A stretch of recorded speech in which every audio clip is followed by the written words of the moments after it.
If the disgraced, twice impeached, 4 times indicted ex-president has a nemesis or a counter, someone who will fearlessly hold his feet to the fire with facts, it is indisputably done most capably by former Congresswoman Liz Cheney.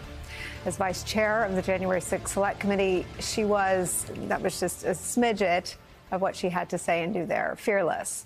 Viewers of this program are well versed in Cheney's remarkable work in shaping and helming the January 6th Select Committee's investigation and questioning. We heard from Tim Hafey, as well as the production and execution of the public hearings. What we have not heard yet until now is what it was like, what that existence was like from her perspective. What it was like when an angry mob stormed the U.S. Capitol on January 6th. In her new book, Oath and Honor, a memoir and a warning, which is out today, Cheney shares her harrowing experience on the day, on January 6th, writing this, quote, "There was a commotion at the front of the chamber. Speaker Pelosi's security detail evacuated her. I have never seen or heard of a speaker being evacuated from the chamber. It was clear we were facing some kind of security threat, and there was no question what had caused it. I looked over at Representative Jason Smith sitting in the front row. Jason had been one of the members arguing in favor of the objections. The C-SPAN cameras captured me as I pointed at him and said, 'You did this.' I was angry. You did this." Congressman Jamie Raskin, looking down at his phone, said, quote, "Liz, there's a Confederate flag flying inside the U.S. Capitol." I couldn't believe it.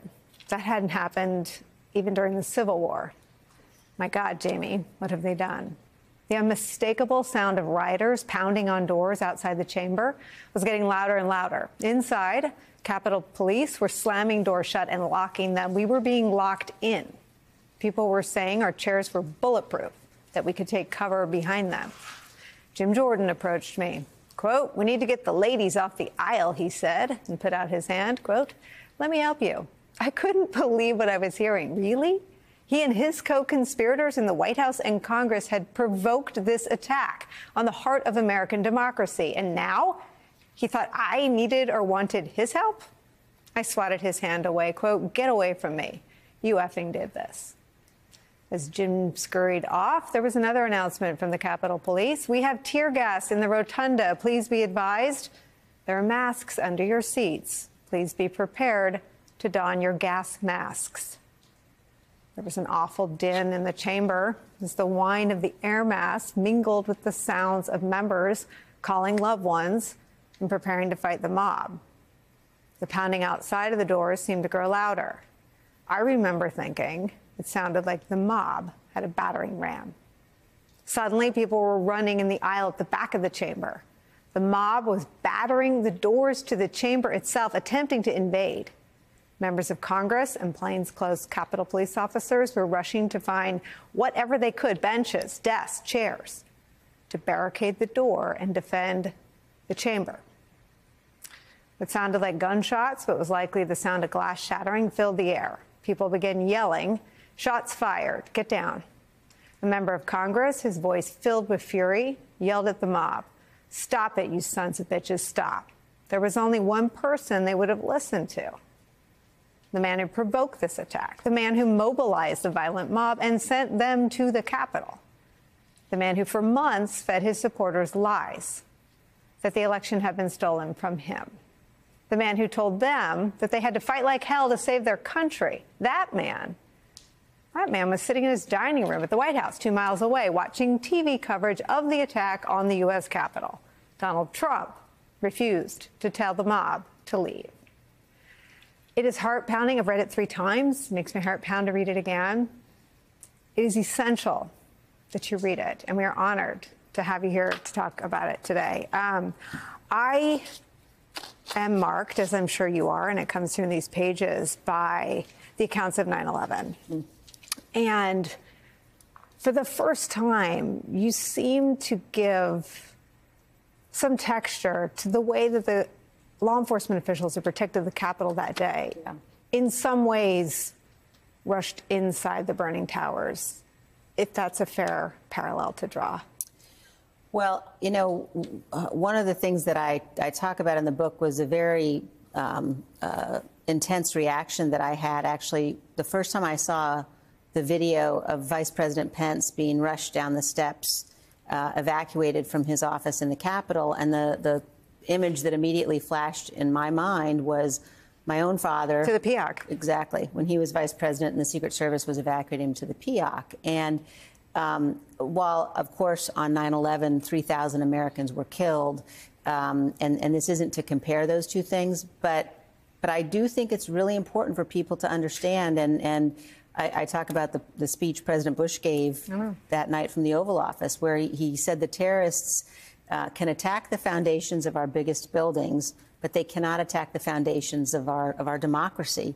And I think that what we saw on January 6th was a direct attack on the foundations of our democracy. And as you have covered so well and extensively here, that threat remains and continues. I mean, I think one of the reasons we've been so fixated, and I think it's fair to call it a fixation, on your efforts to root out what's underneath how this came to be, is because we don't have near the same tools to fight a domestic threat that has safe harbor, not just inside one of the two parties, but at the highest levels of that party.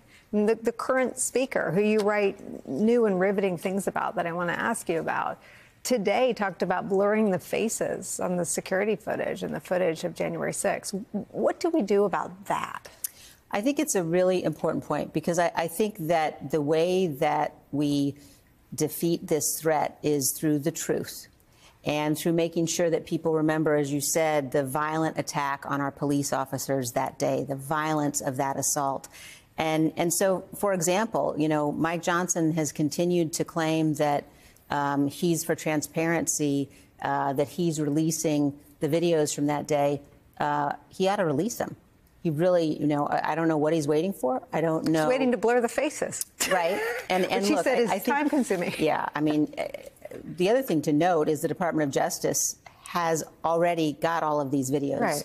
But I think it's really important, because what he's doing is actually he's released a very small amount, and he is suggesting, you know, every day that goes by, this suggestion that somehow he's going to release something that will change what happened that day, that will change the facts. And there is nothing that will change that violent assault. So I call on him to release them. Do it now.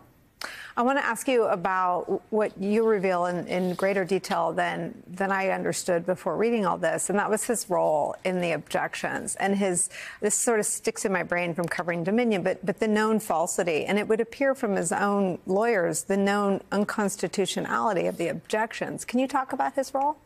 Yeah, it's interesting, because I was so troubled by how destructive it was that I spent a lot of time on it in the book. And of course, the book was finished and handed in September. Before he was speaker. Before he was speaker. And he's someone who was a friend. We were elected the same year. And he holds himself out as a constitutional lawyer. But I watched throughout this period, time and time again, he would advocate things he knew were wrong. He would advocate positions he knew didn't have a basis in the Constitution.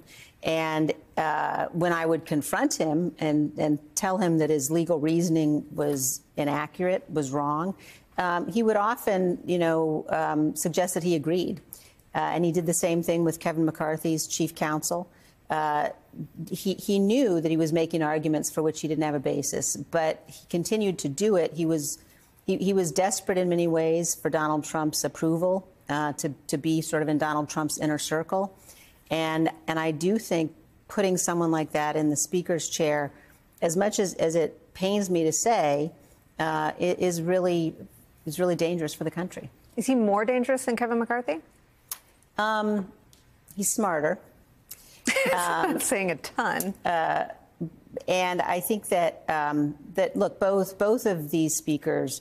I think Johnson has clarified the situation. He's made absolutely clear that the Republicans in the House cannot be counted on to defend the Constitution. Now, certainly, as I write in the book, at every moment when Kevin McCarthy had the opportunity to make a tough decision, he made the wrong decision. So this is not in any way a defense of him. I think both men are symptomatic of what's happened to our party. And what has happened? The party has become, in many ways, seized by a cult of personality. And you know, I had a discussion I talk about in the book with Condi Rice, whom you and I both worked with, and this was in the spring of 2021, and we were talking about this. She's obviously an expert on the former Soviet Union. Mm-hmm. And I asked her, I said, are there any examples in history where a country has come through this kind of cult of personality? And she was quiet and paused and said, you know, not without great violence. But we have never seen it before in the United States, and it's what we're seeing now. Do you think, I've asked people that study democracies the same question, and do you think that the violence is ahead or behind? I think that it may well still be ahead. I think the fact that you know, you begin with former President Trump and the extent to which he continues to make actually even more aggressive and more extreme attacks and claims, the kinds of things he knows caused violence on January 6th. You see, you know, even if you look, for example, at what was going on in the speaker's race, when members of the House Republican Conference were receiving threats if they weren't saying that they would vote for Jim Jordan. Mm-hmm. And in one of the most chilling reported episodes, and I talked to a member who was in this meeting, when members were saying to Jim Jordan, look, we're getting threats of violence if we don't support you, Warren Davidson from Ohio, a Jim Jordan supporter, reportedly, you know, responded and said, well, that's not Jim Jordan's fault, that's your fault. And think about, you know, what that means, that acceptance of violence in our political system. Well,